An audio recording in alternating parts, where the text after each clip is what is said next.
As soon as Ryuji launches a surprise attack, he delivers an incredible blow that causes an impressive explosion of power. However, Song dodges the strike at full speed and appears behind him, thinking that he attacked before could even finish speaking. On his side, Ryuji remarks that there is no way Song is a mage-class hunter, as his movements are agile and silent. Even if he manages to deceive everyone else, he cannot fool him. With this, decides to reveal more of Song's secrets, declaring that this will not end until he uncovers everything about him. Without hesitation, he prepares to attack once more. Meanwhile, Song thinks that is definitely different from the other high-rank hunters, as he is extremely powerful. Yet, as he begins dodging the attacks of Japan's strongest hunter with a smile on his face, he remarks that, despite everything, these attacks are nothing he can't handle. Seeing Song smile, starts losing control and angrily asks if he is mocking him again. From a distance,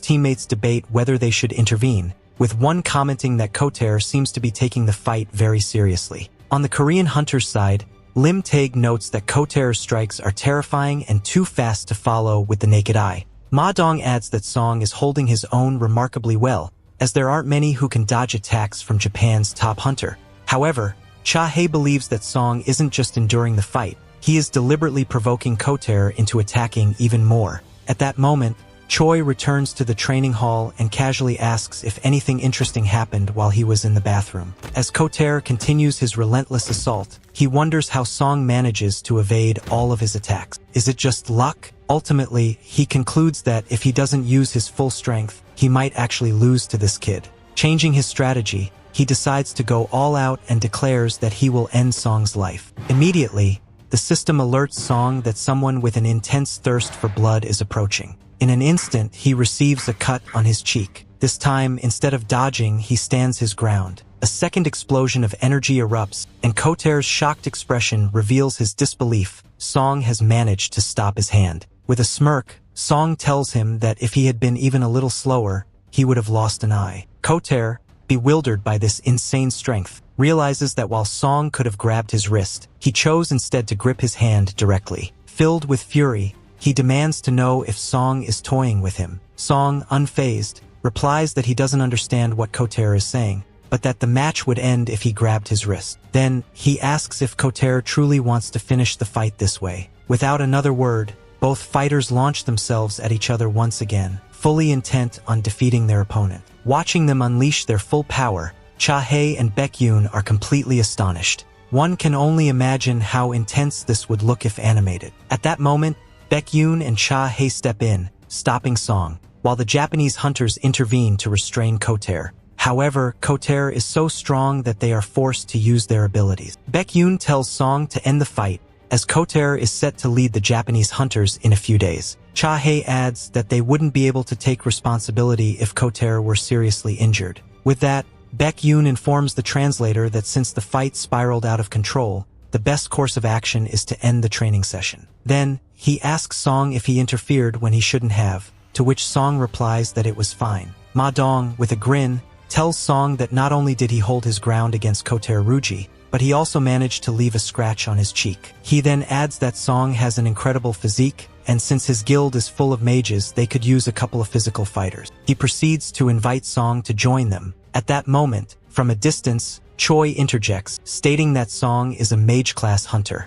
Meanwhile, Song reflects that he may have gone a bit too far, but at least now he has a good grasp of the strength of the hunters present. More importantly, he realizes that neither Choi, Cha-hae, Baekhyun, nor even Koter noticed that his soldiers were hiding in their shadows, and it emphasizes that he is surprised that not even Koto was able to feel anything. That's when Sun tells President Go Gun-hee that a few minutes ago, he had asked him if he would participate in the incursion to Jeju Island, and he simply waits for a positive response. On the other hand, we see Ryuji looking very surprised after his confrontation with Sung. Then, we shift to the White Tiger Guild, where we see the hunter Baekhyun wondering if it is really possible for someone to constantly grow stronger. He also wonders if it would be worth trying to recruit Sung, as there are still many ways to build a relationship with talented hunters. He then states that it is time for Plan B. At that moment, the list for the Jeju Island incursion is released, and upon seeing it, the hunter is extremely surprised because Sung Jinwoo's name is not on the list. Meanwhile, from his penthouse, Koter Rue contacts the Japanese hunter who stayed in his country and tells him that there is a talented hunter in Korea. To this, the Japanese hunter responds that even so, he is surely far below his own abilities. As he says this, we are introduced to Rei Sugimoto, who is an S-rank hunter and the vice master of Kodo's guild. However, Kodo says that he wouldn't be so sure about that statement. In response, Sugimoto asks for the name of this hunter, and when he hears it, he finds it strange because Sung's name does not appear on the list for the Jeju Island attack. For Korea, the only ones who will be going are Choi Jong-in, Ma Dong-wook, Baek Yoon-ho, Cha Hae-in, Lim Tae-gyu, and Min Bong-suk. Upon hearing this, Kodo remarks that unless the president is crazy, there is no way Go Gun-hee would form the incursion team without such a talented hunter. However, his companion replies that there are still 16 S-rank hunters participating in this mission, so it won't be a problem. Meanwhile, on Jeju Island, the ants begin to communicate,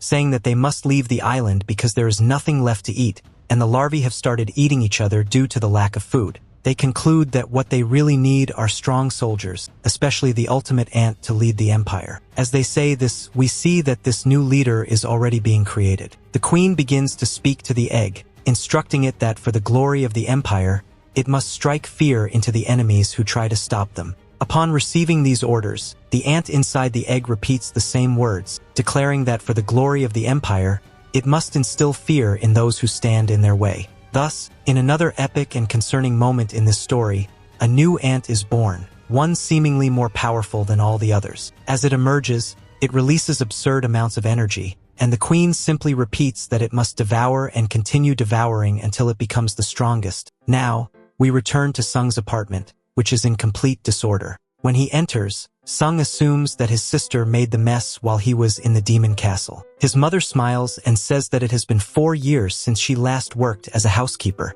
She then asks if they need help, and Sung looks at her and smiles as well. Later, while cleaning the house, Sung's mother asks him if he has heard any new information about his father. He replies that he has not heard anything. Then, he wonders what his mother would say if he told her that he is now a hunter like his father. He also reflects on the reason why she refuses to move out of this old apartment, even though he could now earn more money than she could ever imagine. The truth is, she is still waiting for his father, who disappeared. After these reflections, Sung decides that his mother still needs him, and for that reason, he cannot go to Jeju Island. Meanwhile, on a television program, information about the ants on Jeju Island is being broadcast. They report that the speed at which the ant army is evolving is phenomenal, as new soldiers are constantly emerging to dominate the rest of the army. And so, they learn how they are evolving. Then, showing them an image, they are told that these are from when the ants were in evolutionary phase 1 or 2. In the first phase, they are just ordinary ants crawling on the ground,